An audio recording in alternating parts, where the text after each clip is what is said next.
तो तकलीफ मुख्यमंत्री को होने वाली है, ये उनकी तरफ से कहा गया।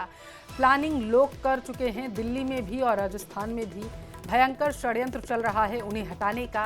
वह समझ ही नहीं पा रहे हैं कि बार बार उन्हें समझा रहे हैं। पहली बार एक नए नौजवान को चार्ज मिला है, पहली बार एमएलए बने और मुख्यमंत्री बन गए। कितनी बड़ी बात है, इनको मेंटेन रखें, ये बार बार बदलने से आखिर क्या फायदा है। सुनिए क्या कुछ कहा उन्होंने।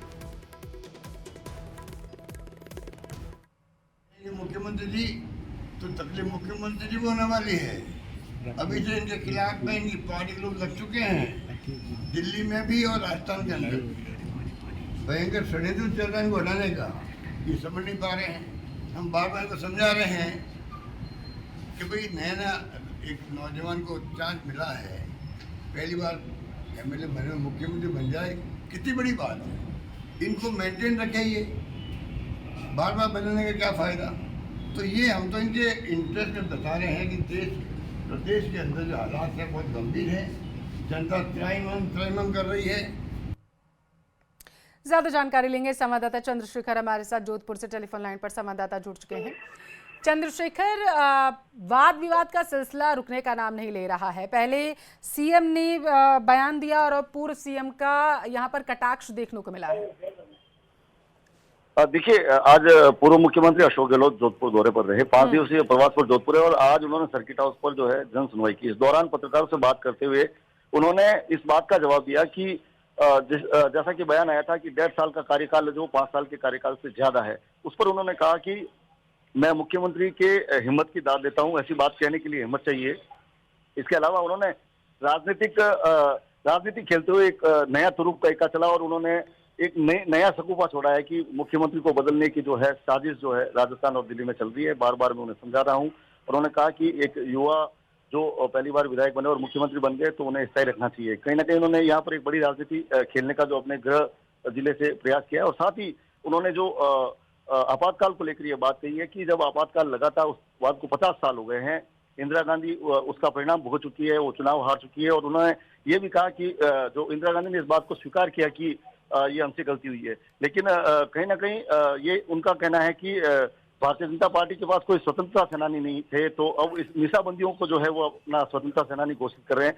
कहीं ना कहीं जो राजनीति का जो स्तर है उसको लेकर वो जो नए पेज जो है दाव पे जो अशोक गहलोत यहाँ जोधपुर से खेलते हुए नजर आए। और सबसे बड़ी बात अगर करें तो उन्होंने जो अपने कार्यकाल की जो उपलब्धियां गिनाई, जो चाहे दवा योजना हो या अन्नपूर्णा योजना, उसको लेकर कहा कि जो तमाम योजनाएं थी उनको या तो खत्म कर दिया गया या उन्हें जो है उन्हें दबा दिया गया है। जी, ये उन्होंने अपनी योजनाएं गिनाई हैं या सूबे की सियासत को उन्होंने गर्म कर दिया है अपने बयानों से? चंद्रशेखर, बिल्कुल निश्चित तौर पर कहीं ना कहीं जो राजनीतिक दाव खेला है अशोक गहलोत। चंद्रशेखर, आपके पास आऊंगी। हमारे साथ टेलीफोन लाइन पर मदन राठौर जी जुड़ चुके हैं। सर, बहुत स्वागत है आपका न्यूज़ 18 राजस्थान पर।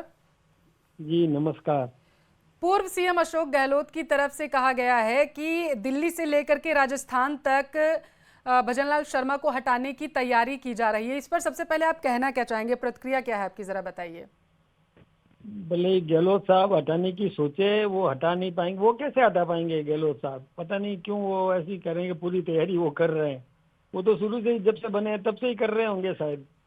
उनके करने से क्या होता है?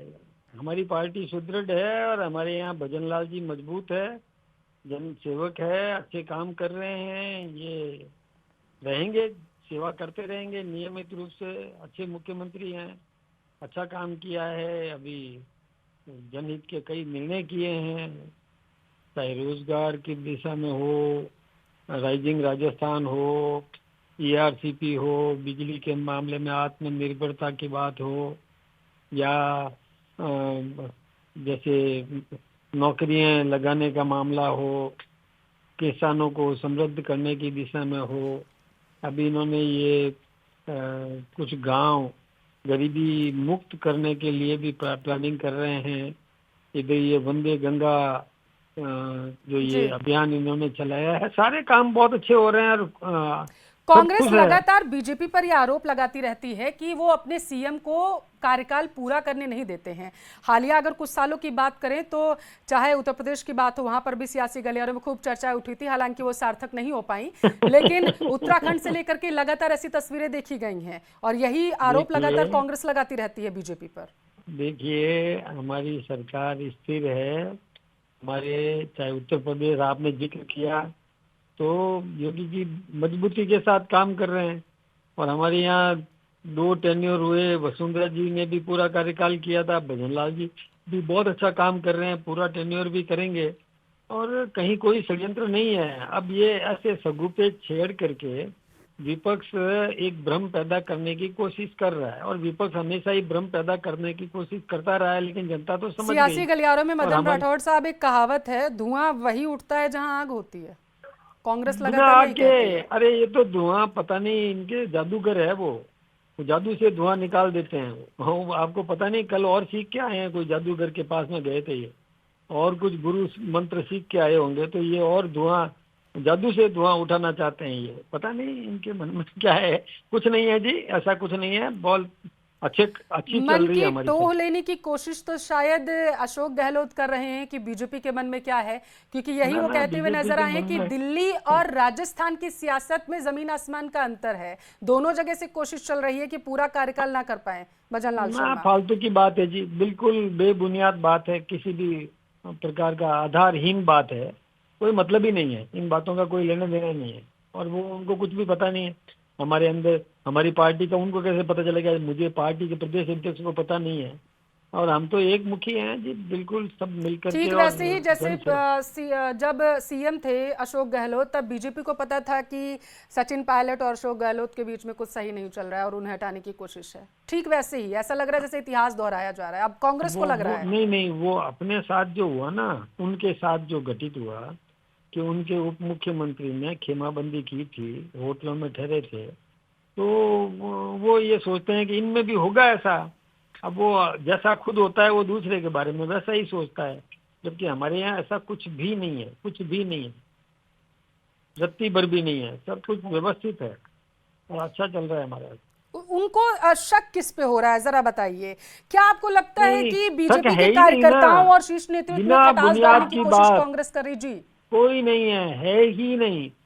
सभी एक मुखी भजनलाल जी के साथ खड़े हैं, है ही नहीं। वो बिना आधार के वो बात करके पानी में लकड़ी मार के पानी को अलग करने की कोशिश कर रहे हैं, जो सफल नहीं होंगे।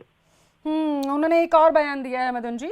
उन्होंने कहा है कि पहली बार के विधायक बने और सीएम की कुर्सी तक पहुंच गए, वो सियासत को ही प्रदेश की नहीं समझ पा रहे हैं। एक बात मैं आपको बताऊं, जी, मध्य प्रदेश में, गुजरात में, ये आपको पता है ना, वहाँ पहली बार के ही मुख्यमंत्री बने हैं। जी, इधर उत्तर प्रदेश में भी जब योगी जी बने थे तो पहली बार के ही बने थे।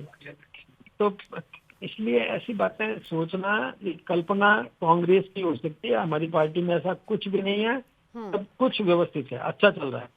बहुत शुक्रिया। बीजेपी प्रदेश अध्यक्ष मदन राठौड़ जी हमारे साथ जुड़े हुए थे, बहुत शुक्रिया हमसे बातचीत करने के लिए। तो सूबे की सियासत एक बार फिर से गर्म हो चुकी है। दिल्ली और राजस्थान में लोग प्लानिंग कर चुके हैं सीएम भजनलाल शर्मा को हटाने की, उनको कार्यकाल पूरा नहीं करने देना चाहते हैं, ये कहना है पूर्व सीएम का।